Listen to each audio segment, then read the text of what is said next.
Haleluya, haleluya, shalom blessed people. Kiranya berkat dan damai sejahtera dari Allah menjadi bagian kita sepanjang hari ini. Bersama saya Pendeta Theodorus dari channel Rumah Berkat, House of Blessing. Tema kita hari ini adalah perspektif Tuhan versus perspektif iblis terhadap orang beriman. Firman Tuhan terambil dari kitab Ayub 1 ayat 1 sampai 3. Mari kita baca bersama firman Tuhan. Ada seorang laki-laki di tanah Uz bernama Ayub. Orang itu saleh dan jujur. Ia takut akan Allah dan menjauhi kejahatan. Ia mendapat 7 anak laki-laki dan 3 anak perempuan.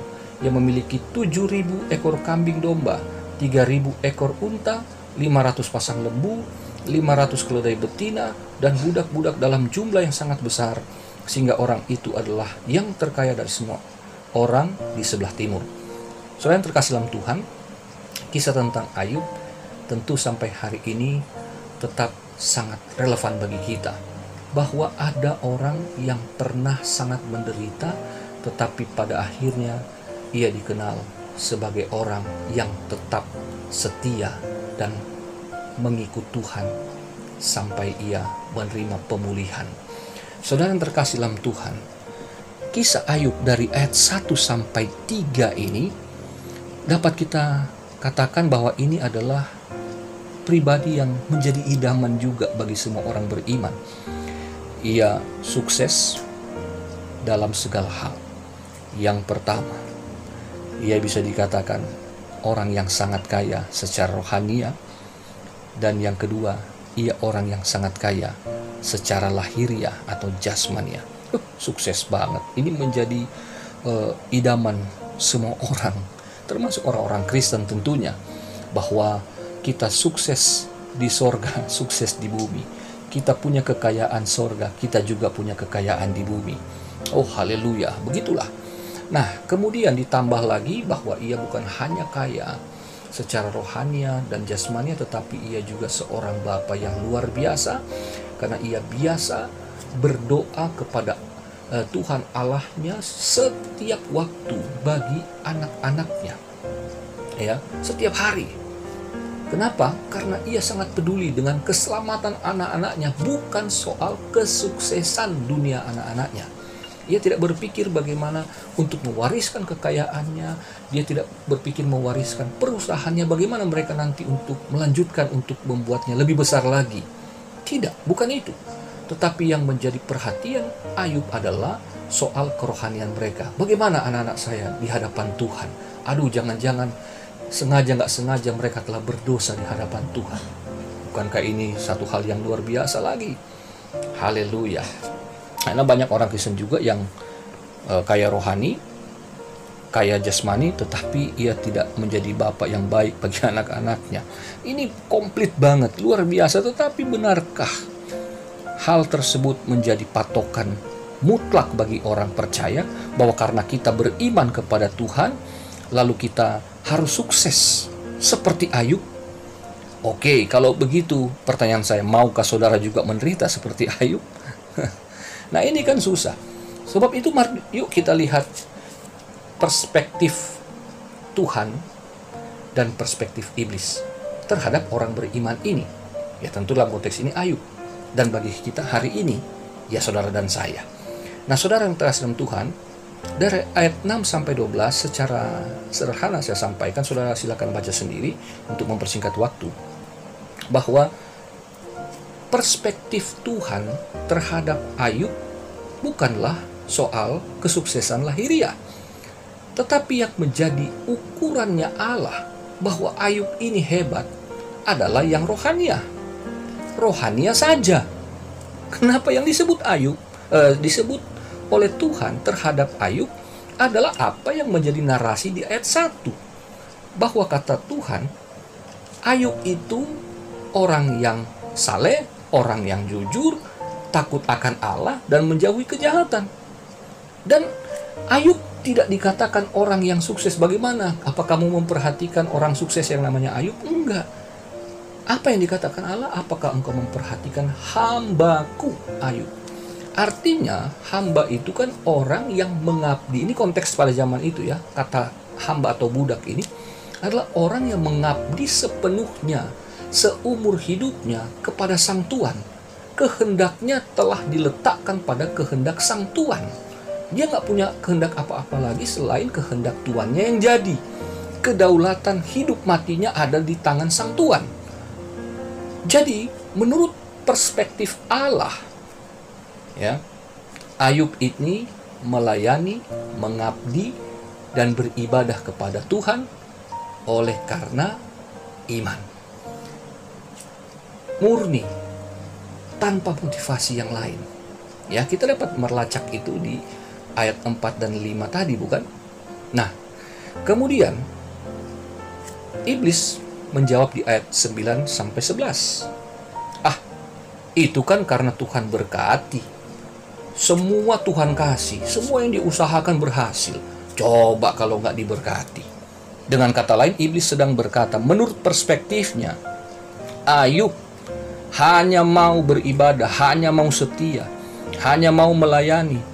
Karena ada embel-embelnya, karena ada motif di balik itu. Saya mau melakukan ini karena saya tahu Tuhan akan memberikan upah bagi saya. Tapi saudara, yang dimaksudkan Tuhan hamba adalah orang yang mengabdi tanpa syarat, bukan karena upah. Menurut Allah, perspektifnya Allah, Ayub bukan hamba upahan. Ayub itu hamba yang totalitasnya adalah hanya mengabdi semata-mata. Itu saja. Bagaimana dengan saudara dan saya hari-hari ini? Kalau kita melayani Tuhan, kita setia kepada Tuhan, kita beribadah kepada Tuhan, bahkan kalau kita memberikan persembahan kepada Tuhan dari kekayaan kita atau dari kekurangan kita, apakah motivasi kita adalah supaya Allah memberikan balasan berlipat kali ganda? Apa kalau saya memberikan persepuluhan supaya Allah memberikan lipat kali ganda? Apakah saya menyumbang kepada gereja supaya Tuhan membalasnya, supaya saya bisa jadi lebih kaya? Apakah itu motivasi kita? Saudaraku, kalau kita berpikir bahwa semakin banyak kita memberi supaya kita bisa sukses dalam pekerjaan, dalam rumah tangga, dalam bisnis kita, bahkan dalam pelayanan gereja kita, maka kita berarti mengiyakan, mengamini apa yang dikatakan iblis. Tetapi kalau kita betul-betul hanya mengabdi kepada Tuhan, maka kita dapat dikatakan hamba Tuhan.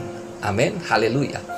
Dan ketika itu Tuhan mengizinkan iblis melakukan apa yang dia tuntut kepada Allah.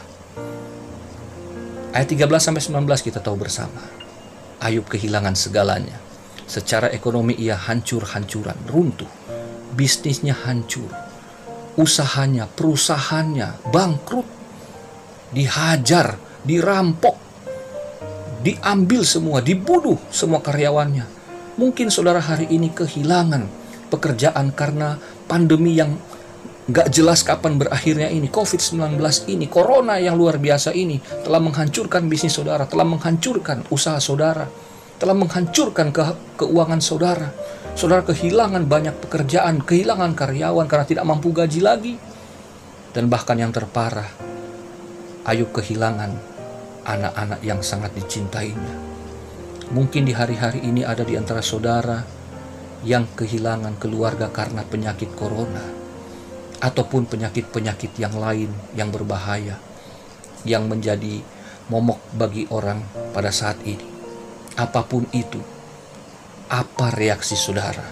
Tapi mari kita belajar dari Ayub. Reaksi Ayub di ayat 20-22 jelas. Ia berkata, dengan telanjang aku keluar dari kandungan ibuku, dengan telanjang juga aku akan kembali ke dalamnya. Tuhan yang memberi, Tuhan yang mengambil. Terpujilah nama Tuhan. Wow, ia dapat memuji Tuhan dalam situasi yang tersulit. Bagaimana dengan saudara dan saya?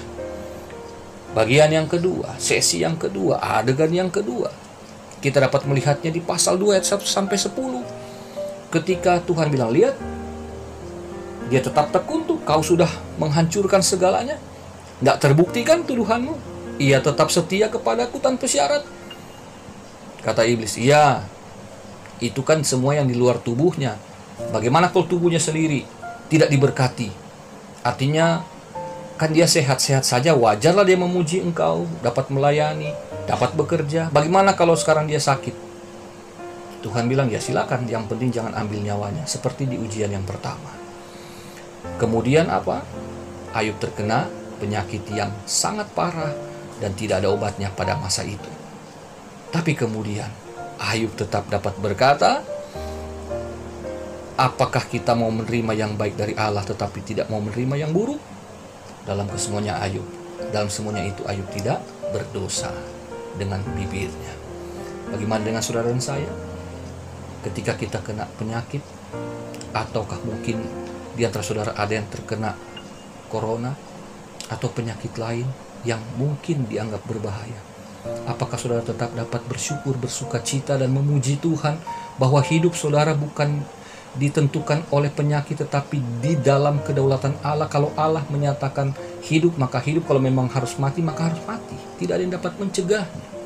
Sebab itu kita bersandar, berserah penuh kepada Tuhan. Saya pernah mengalami hal ini berkali-kali, nyaris mati, tetapi kalau saya masih hidup berarti seperti yang Allah katakan, jangan ambil nyawanya. Ujian boleh datang bertubi-tubi, bahkan pencobaan dari kuasa gelap datang bertubi-tubi, menghancurkan segala sisi kehidupan kita. Tetapi ingat, Allah berdaulat atas hidup kita. Kuasa darah Yesus menyelamatkan hidup kita untuk yang kekal, maka kuasanya juga melindungi dari ancaman si jahat di masa kini. Tetap semangat saudara, tetap percaya pada Tuhan Yesus yang abadi itu, yang perkasa itu. Dia sanggup menyelamatkanmu dari dosa. Dia sanggup menyelamatkanmu dari segala situasi sekarang ini, termasuk corona atau COVID-19. Maju terus dalam iman, tetap berdoa, tetap bersuka cita dan bersyukur. Sampai jumpa di vlog berikutnya. Mari kita berdoa. Bapa di sorga, terima kasih atas firman-Mu. Kami mau berjalan dalam perspektif Tuhan sendiri, sehingga kami tidak punya motivasi yang keliru di dalam melayani, beribadah kepada Tuhan, tetapi mengejar hal-hal yang rohani untuk kami praktekkan dalam keseharian kami. Dan kiranya nama Tuhan yang selalu dipuji, diagungkan ketika kami diperhadapkan dengan ujian, bahkan ketika diizinkan untuk berhadapan dengan pencobaan, kami tetap dapat memuliakan Allah, tetap tertuju kepada kebenaran Allah, sehingga kami tidak jatuh, kami tidak gagal, tetapi kami dapat tetap bersandar pada kuasa roh dan kuasa firman Allah, sehingga langkah-langkah kami adalah langkah-langkah yang betul-betul sesuai dengan jalan-jalan-Mu ya Tuhan. Di masa-masa yang sukar ini, kami butuh tuntunan-Mu agar tetap kami fokus kepada kebenaran-Mu. Berkati kesehatan kami, berkati dengan kekuatan, berkati dalam setiap pekerjaan kami, tetapi itu bukan tujuan kami untuk memperkaya atau mempermuliakan diri sendiri, tetapi untuk menjadi saksi bahwa Tuhan baik, bukan karena segala sesuatu yang kami terima, tapi karena keselamatan yang kekal yang kami terima dalam Tuhan Yesus Juru Selamat kami. Indo sembahyang kami Bapa, kami siap beraktivitas dalam berkat dan kemurahan-Mu di dalam nama Yesus. Haleluya. Amin.